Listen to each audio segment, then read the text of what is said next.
Assalamualaikum warahmatullahi wabarakatuh. Waalaikumsalam warahmatullahi wabarakatuh. Alhamdulillah, selamat pagi ibu-ibu sekalian, ibu bapak. Alhamdulillah. Nah, luar biasa ya, hari ini saya akan sedikit berbagi apa itu tentang self improvement.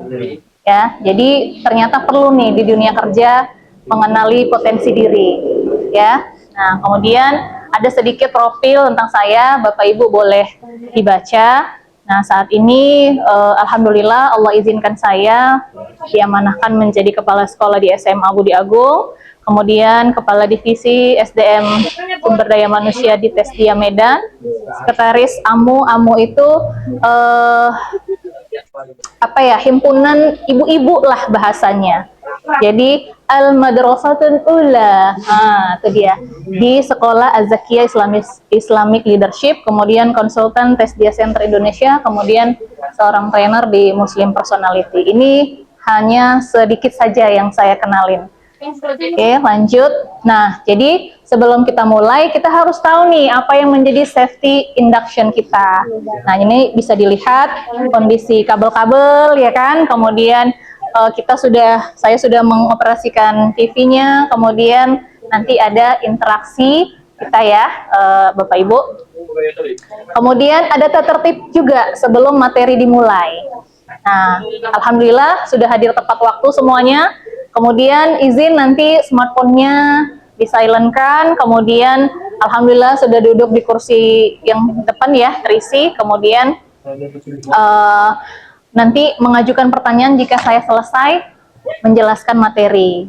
Dan yang terakhir, kalau misalnya meninggalkan sampah, tolong jangan ditinggalkan lah, ya kasihan kalau ditinggal. Lanjut. Nah, jadi self improvement itu tujuannya ini membangun konsep diri yang positif ya, dalam bekerja bagi guru. Ini kan Bapak Ibu guru ya. Nah, jadi tujuan kita dari materi ini dia. Kemudian, nah sebelum saya masuk ke materi nih Bapak Ibu, jadi kita mau pretest. Nah, Bapak Ibu silahkan cek handphonenya, tapi mohon di-silent-kan, tidak pakai suara. Nah, ini ada pretest yang saya berikan hanya 5 soal. Nah, silahkan nanti dibantu. Oke, udah dicek ya. Oke, nah Bapak Ibu. Oke, terima kasih. Kita lanjut. Nah, apa yang mau kita bahas? Pentingnya sikap positif, kemudian mindset berkembang, langkah praktis kita nanti dalam dunia kerja, kemudian apa nih tips harian supaya kita terus semangat ya.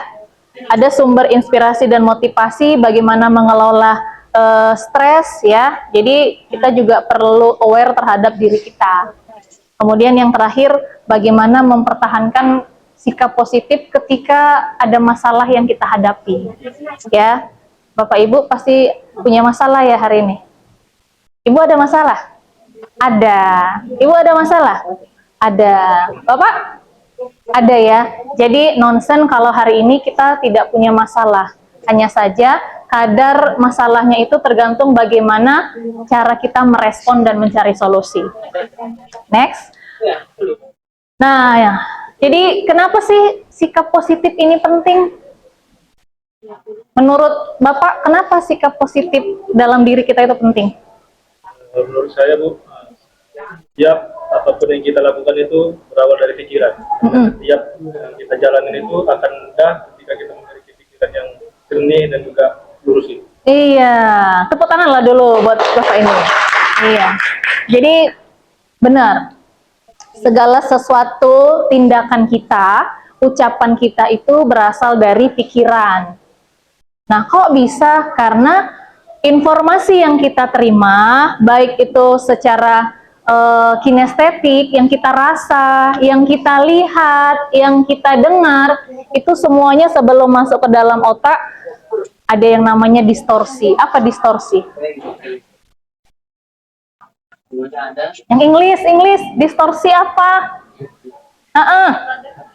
Distorsi itu seperti kata yang tidak utuh, informasinya tidak utuh diterima. Jadi bisa jadi salah informasinya gitu ya. Nah, jadi penting bagi kita untuk mindset kita ini supaya berpikir positif. Nah, kemudian prinsip utamanya dalam untuk sikap positif ini adalah kita memanfaatkan diri kita untuk semakin berkembang. Kemudian ketika tadi kita punya masalah, jangan fokus ke masalahnya saja, tapi secara kita harus mencari solusinya.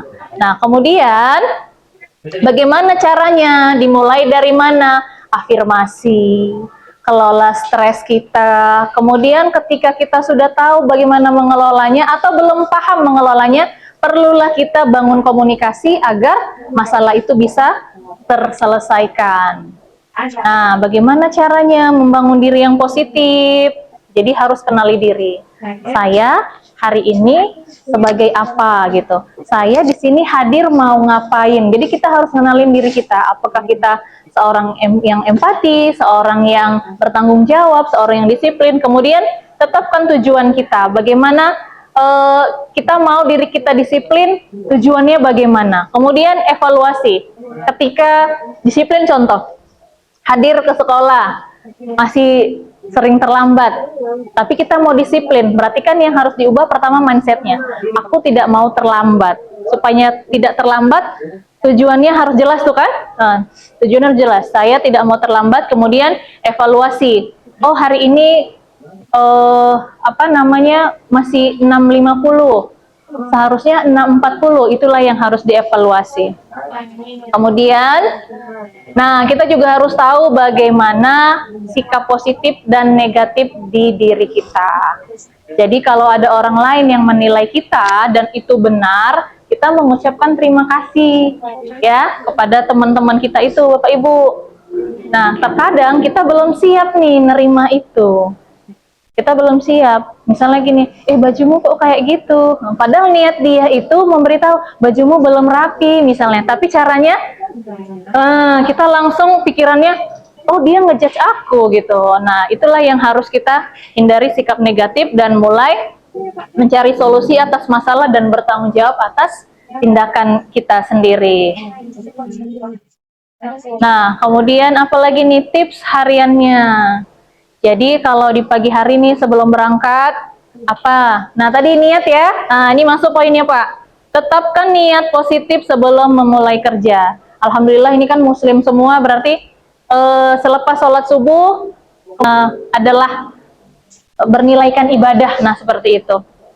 Nah misalnya Bapak Ibu bekerja, semua apapun aktivitas, libatkan Allah di situ. Nah kemudian sepanjang hari nih, pagi udah beres kita ya kan, kita udah beres pagi, sampai di sekolah, ketemu teman atau di jalan, banyak yang nggak sabaran gitu, itu kan mancing emosi gitu, mancing ketidaknyamanan kita. Nah, bagaimana menjaga itu supaya moodnya tetap stabil? Nah, jadi ambil jeda. Kalau di BK, ini masuk guru BK. Ketika kita mengkonseling anak, kondisi kita memang belum stabil, kita kan nggak bisa berpikir cerna. Jadi khawatir anak yang langsung kita judge, ya kan? Nah itu gara-gara kamu, padahal dia di situ butuh perlindungan dari guru BK. Jadi caranya, contoh, misal ada siswa yang berkelahi, kan yang paling pertama itu kita pisahkan kalau memang udah main tinju-tinjuan gitu kan. Nah, kemudian sudah dipisahkan, jangan duduknya didekatkan lagi. Yang satu misal di pojok sana, yang satu di sini gitu. Sampaikan, abang, asalnya laki-laki, abang, ibu kasih waktu 5 menit. Kamu juga, ibu kasih waktu 5 menit. Setelah 5 menit, nanti kita selesaikan masalahnya di sini. Nah, untuk apa? Jeda. Supaya kita pun yang sebagai konselor bisa menetralkan diri kita. Misal masalah anak yang kita hadapin bukan hanya yang berkelahi tadi, tapi ada lagi misal entah sama si temen, sama pimpinan misalnya. Kan terkadang kita suka error di situ. Nah, jadi udah 5 menit, kita pun tarik nafas. Tahan 4 detik, saya lupa nama apanya itu. Jadi keluarkan dari mulut. Kalau di kami Muslim personality itu namanya mindfulness gitu. Jadi kita sembari apa ya, menenangkan diri lah gitu. Nah, jadi itu sampai 10 kali. Kalau kita udah enak, nah kita datangilah anak tadi. Oke, udah bisa ibu tanya. Misalnya dia masih berapi-api, ini bu salah dia bu. Ibu nggak nanya itu. Yang ibu tanya, kamu sudah siap ditanya misalnya gitu. Misalnya dia belum bisa, oke, ibu kasih waktu kamu 2 menit lagi, siapkan diri kamu gitu. Yang di sebelah ditanya, oke bang, udah bisa? Udah bu, oke, kamu silakan duduk di kursi pas di depan kursi BK. Itulah bentuk profesional seorang guru. Duduk di kursi BK. Oke abang, gimana? Kamu masih mau di situ? Ya bu, saya di sini misalnya. Oke, langsung buat kesepakatan. Buat kesepakatannya apa? Oke bang, selama ibu berbicara tidak ada yang menyelah. Nanti ibu kasih waktu setiap orang untuk menjelaskan kronologisnya. Tapi begitu si A menjelaskan kronologisnya, yang lain diam. Tidak boleh menyelah. Nah, ketika dalam proses dia nggak terima, oke, kamu boleh diam. Kita sudah sepakat tadi. Nah, kita kan juga butuh menetralkan lagi kan. Jangan-jangan kita juga akan terpancing dengan anak yang nggak bisa ikutin aturan guru BK, gitu, seperti itu. Nah, jadi ketika dia juga belum tenang, sama-sama disuruh, ayo nak, tarik nafas dulu. Nah, tarik nafas, tahan 4 detik, keluarkan dari mulut. Nah, ini juga bagus untuk yang muslim ketika 20 menit menjelang sholat subuh, menjelang azan, itu boleh dilakuin. Allah, ya Hayyu ya Qayyum. Itu untuk apa? Supaya diri kita itu plong. Nah, itulah, itu salah satu terapi kalau di diri saya gitu ya. Nah, mudah-mudahan itu bisa ambil jeda sejenak untuk teman-teman ya. Kalaupun belum bisa tarik nafas, biasanya kita apa? Astagfirullahaladzim gitu kan. Masya Allah ya, silahkan gitu. Atau jangan ganggu ibu dulu, ibu butuh waktu. Kadang kita perlu waktu juga untuk menenangkan pikiran sejenak agar bisa menyelesaikan masalah, sehingga keputusan yang kita ambil itu tidak merugikan orang lain dan diri kita ya. Nah, kemudian setelah ini kan nanti siang pulang nih, ya kan? Udah ada itu runtutan dari pagi sampai siang masalahnya, ya kan? Nah, setelah itu ngapain? Refleksi. Oh ya, tadi aku interaksinya sama ini gimana ya, gitu. Nah, ada refleksi kita. Nah, pertanggungjawaban kita kepada Sang Pencipta ya balik lagi nanti ketika kita sholat. Ya Allah, mohon maaf ketika tadi dalam berinteraksi dengan teman-teman, dengan murid, gitu kan, terjadi sesuatu yang di luar, kadang-kadang di luar apa ya, kita nggak mau bilang itu gitu, tapi lihat kondisi bahasanya menyakitin orang lain gitu ya. Nah, kemudian ini yang terakhir, kesuksesan itu bukan hanya tentang, coba satu orang ada dulu, kakak apa ibu, dibaca ibu. Apa yang kau capai, tapi siapkan diri di dalam materi. Iya, ada yang bisa bantu mengartikannya, sok-sok ini ya kan, sok-sok puitis gitu, sok-sok punya kata-kata motivasi gitu. Ayo, yang mau coba ya? Ya. Dalam arti dari ini, karena ketika kita lakukan sesuatu hal dengan upaya yang benar-benar serius, saya di masa depan kita akan mencapai apa itu. Masya Allah. Oke ya, ada lagi? Bener. Ada lagi? Ada lagi Bu? Iya, boleh.